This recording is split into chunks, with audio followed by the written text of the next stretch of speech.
659th King James Version Bible read, and I'm reading 2 Corinthians chapter 10, verse 4 to 6. And I prepared some Koine Greek word, original lexicon, that will be coming from the verses that we will be reading, actually 3 verses today. So, let me just read. 2 Corinthians chapter 10, verse 4.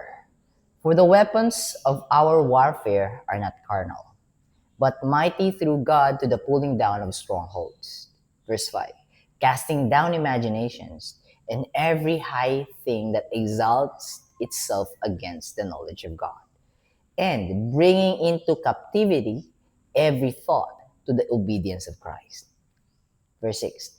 And having in a readiness to revenge all disobedience when your obedience is fulfilled. Revenge all disobedience. We'll talk about that later. But first off, verse 4. So what do we have for verse 4? So basically carnal. For the weapons of our warfare are not carnal. For the weapons of our spiritual battles, spiritual struggles, flesh against the spirit, spirit against the flesh. So what are the weapons that we could use? Actually, it's just only one. What is the weapon that we could use? It's not carnal. So carnal, the meaning of the word carnal, or the carnal, came from the Koine Greek word. So I'm not going to focus on the word carnal. I'm going to focus on the Koine Greek word where the word carnal came from. Not it is the actual translation, but the translators of KJV used the word carnal for this word. So, sarkikos, or the pronunciation is sarkikos. Sarkikos. Hence, KJV carnal. Sarkikos is the original word. Alright, so what does it mean? Lexical meaning or lexicon meaning. Fleshly, human. So the word carnal is referring to flesh, human being or human nature. Belonging to the physical body or operating under mere human limitations, hence, because of the context. So the meaning could differ, and the meaning will be understandable using the context.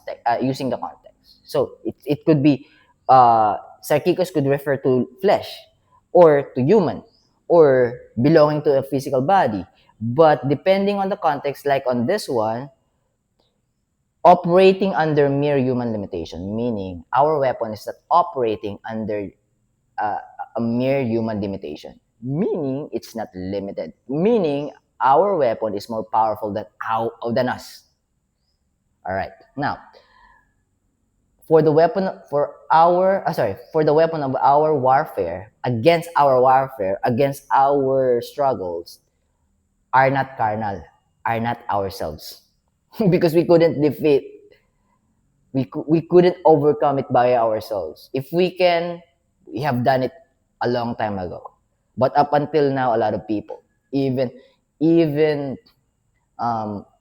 children of God, are struggling. Because the only way for us to stop struggling is when we're not here on earth. Meaning, we are already taken home by God.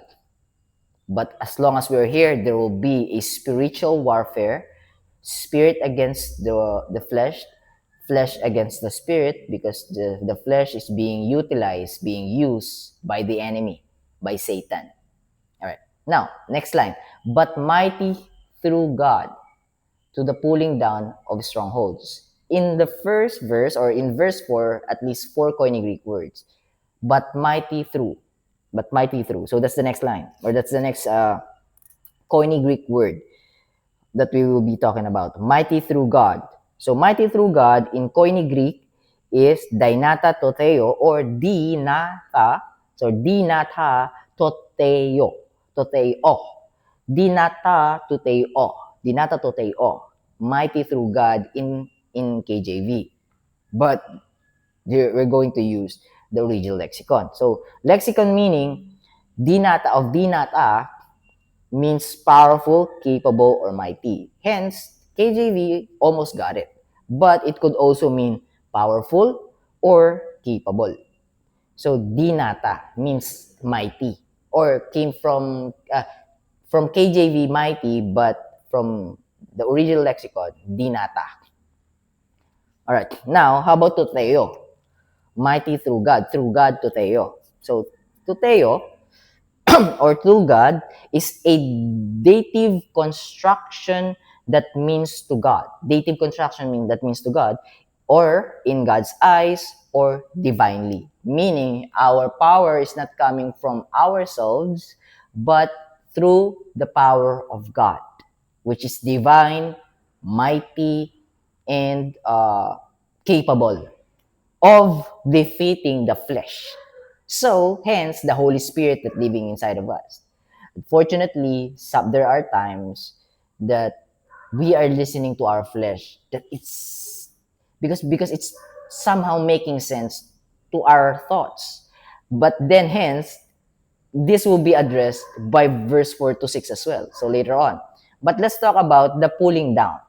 So now, first two lines we already know. Carnal, not because of ourselves. That's the weapon is not ourselves, but mighty through God, but by God's power. Now the pulling down. The pulling down. Let's talk about the pulling down. Let me just check. All right, there you go. The Koine Greek word, the original word that has been used by the vessel of God is catharesis or catairesis. Catairesis. Catairesis, that's the pronunciation. Lexicon meaning or lexical definition, demolition. So pulling down, demolition, raising to ground, destroying to the point of it reached the lowest level, total extinction. So erasing that stronghold, pulling down, because the stronghold is the next line, pulling down, or tearing down. So pulling down is the destruction of the stronghold. Now let's talk about the stronghold. Stronghold. One moment. Yeah, I didn't notate it. Okiroma or Okuroma. But if you read it outright, Okairoma or Roima, Okairoima, but the pronunciation is Okuroma. So it means that's the word for stronghold, or the KJV translators use stronghold for Okuroma, but it is actually a military, because Paul is somehow used to or has an information as an experience of being a soldier for the Pharisees. Being a Pharisee is a soldier for the Pharisees, implementing the Pharisees' laws and rules, especially to the Christians before he met Christ, or before he encountered Christ. Now, a fortress, castle, or walled military stronghold. Figuratively, a deeply entrenched, stubborn mental argument to resist an attack. For example, uh, stronghold, if you can try to examine it by the word itself, it's like a something that you're holding onto that you cannot let go. In Paul's terminology back then, it's like a barrier that needs to be broken, or we need to break that. It's like it's an activity or a habit that keeps us holding back to our previous state. So pulling down of that stronghold is we need to destroy it. So it will be connected to the actual verse. We couldn't. We need God. Because our flesh will somehow compromise. But if we rely and depend on God, you'll be able to. But somehow it will sneak in. You don't have to worry, because God will not let you go. If you fall short, if you miss one, if you fall short, if you fall, I was thinking about Psalm chapter 37, verse 23 and 24. The steps of a good man is ordered by the Lord, and he is delighted in his way. Though he fall, he shall not be utterly cast down. The Lord upholdeth him on his hand. John chapter 10, verse 27 as well, and 28. The sheep hear my voice. They know me. I know them and they follow me. My sheep hear my voice, and I know them and they follow me. And I give unto them eternal life, and they shall never perish. And no man can pluck them out, can take them out of my hand. The Father draw them near unto me. I'm paraphrasing. And no man can pluck them out of the Father's hand. I and the Father are one. So John chapter 10, verse 27 to 30. Now, because the stronghold is really strong, we need to demolish it. We need to pull it down, or to put it into extinction. So we need to rely on God. Now, verse 11 minutes. Now, verse 5. Casting down imaginations. Actually, it is a continuation from pulling down strongholds. Pulling down of strongholds. So the next line is casting down imagination. Now, casting down. Now, we're going to go ahead and go to verse 5. I'm going to go ahead and say, utter the pronunciation of the Koine Greek word. Katahiruntes. Katahiruntes. This is what I've read, the pronunciation. This is the Koine Greek word transliteration. Katahiruntes. Lexicon meaning demolishing. So actually,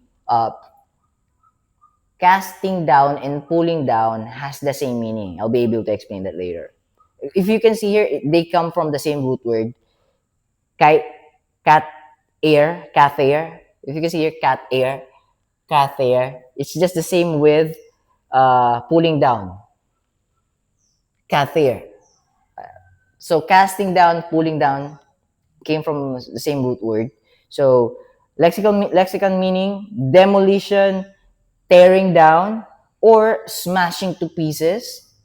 It is the active participle. There you go. This is the explanation. It is the active participle form of katairesis or katairesis that we've read earlier from verse 4.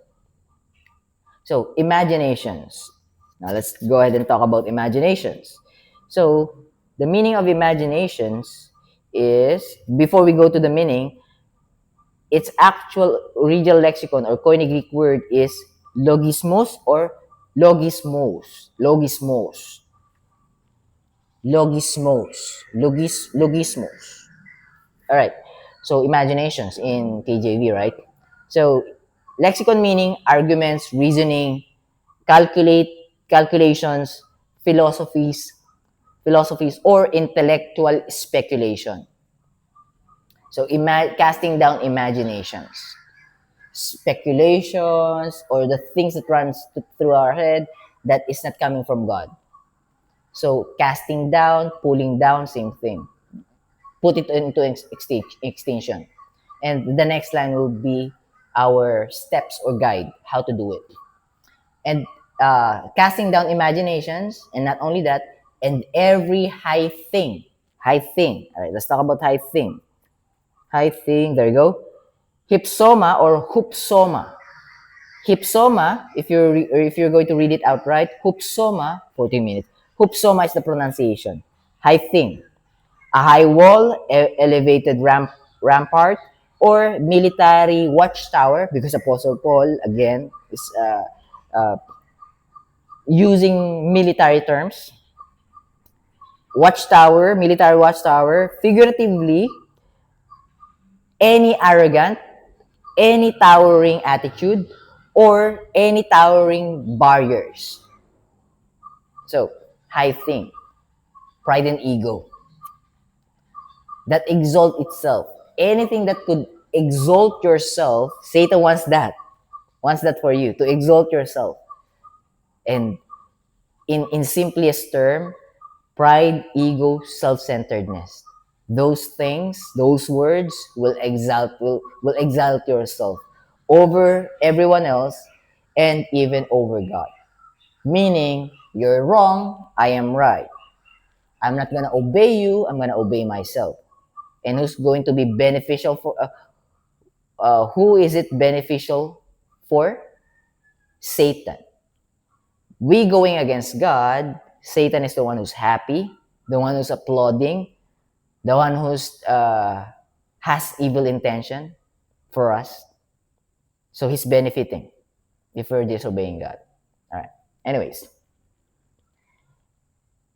casting down imaginations and every high thing that exalts itself against the knowledge of God. Meaning, because we're so prideful, egoistic, and self-centered, we only see ourselves, which is right, and everything else are wrong. So meaning, even God. So even the knowledge of God, even the teachings of God, even God's gift, we will reject because we thought that we are right and He is wrong. So we need to demolish it. We need to cast it down. We need to pull those strongholds down.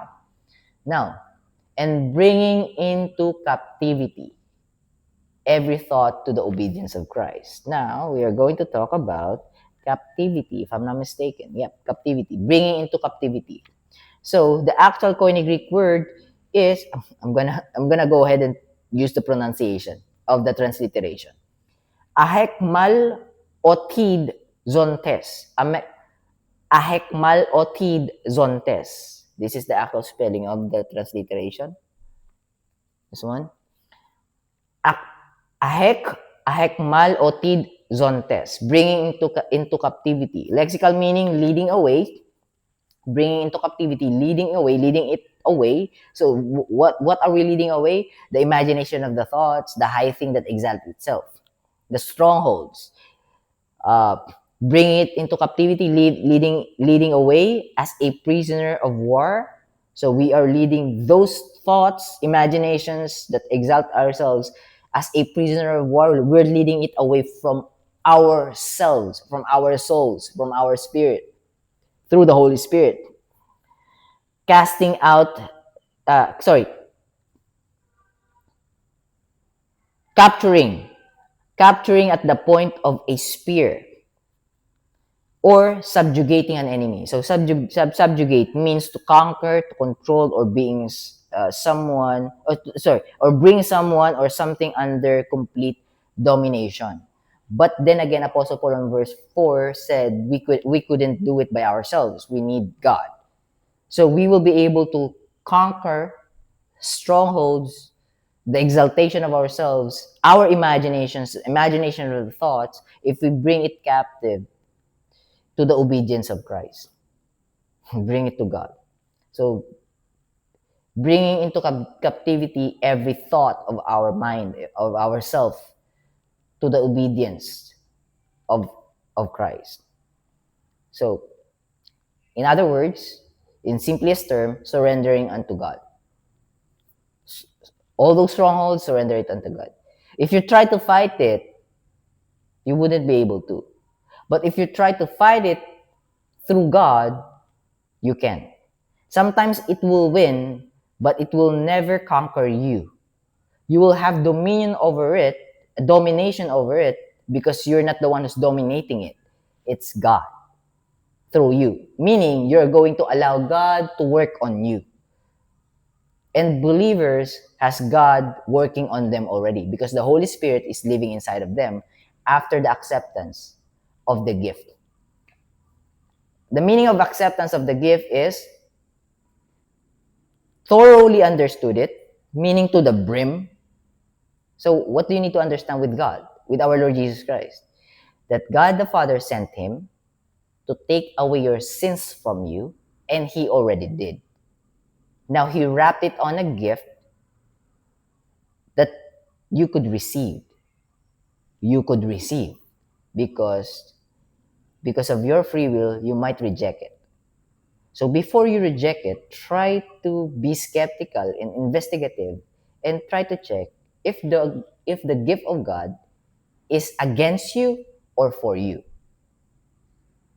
Now, once you've understood it and then you accepted it, you will never lose it because you now understand the value of the gift that God gave you. Once saved, always saved. The reason why once saved, always saved. The reason why once saved, always saved is because you will never turn your back away from that gift. Because that gift is the most important thing for you after the fact you've understood it. No one in their right mind will turn away their back from the gift of God. Because the gift of God is not against that one. The gift of God is for that one who accepted the gift of God. All right. So let me just go back. So to conquer, to control, bring someone or something under complete domination. We will be able to do it through God's power. Not Apostle Paul is saying not our power, not human's power, but God's power. Now, verse 6, last verse, 21 minutes already.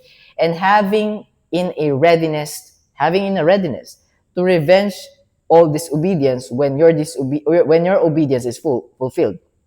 Having in a readiness. Let's talk about that. Having in a readiness. Oh, sorry. Before we go there, thought noima.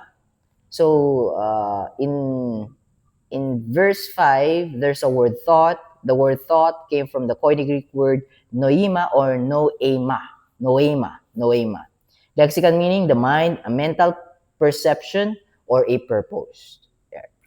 Now, having in a readiness. In Koine Greek, it is en hetoimo ekontes or en hetoimo me contest.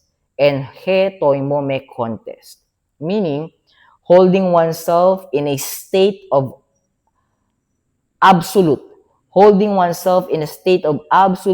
preparedness or armed and waiting, armed and ready, meaning well prepared,